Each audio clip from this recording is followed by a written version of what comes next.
দিদি আমি একটা কথাই অন্তত আপনাকে বলতে পারি, আমি জানি যে মানে আপনি যাই বলুন আপনাকে শান্ত করা যাবে না আপনাদের দুজনকে, কিন্তু আমি একটা কথা আপনাদের বলতে পারি, ময়ূক রঞ্জন ঘোষ, রিপাবলিক বাংলা, জবাব চায় বাংলা আপনাদের পাশ থেকে কোনো দিন যাবে না, আপনাদেরকে ছেড়ে দেবে না, আপনাদের পাশে থাকবে। প্রয়োজন হলে চিৎকার করব যেভাবে আমি করি। হয়তো ময়ূকের কথা আপনার খারাপ লাগতে পারে, কিন্তু বিশ্বাস করুন ময়ূক আপনার পাশে থাকবে এবং এটার শেষ দেখে ছাড়বে। দিদি দাদা আমি কালীগঞ্জে গেলে আপনাদের হাত জোর করে একবার আপনাদের হাত ধরতে চাই, এবং দিদি আমি এরকম মেরুদণ্ড এরকম দম বহু মাকে আমি দেখেছি। নতুন করে আপনাকে দেখে আমি স্যালিউট জানাচ্ছি দিদি। মমতা বন্দ্যোপাধ্যায়ের রাজ্যে একজন সাবিনা ইয়াসমিনেরও প্রয়োজন আছে।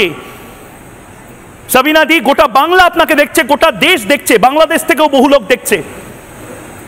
বাংলা মায়ের, মা দুর্গার এই মাটিতে সাবিনা ইয়াসমিনদেরই জয় হবে দিদি, বিশ্বাস রাখুন।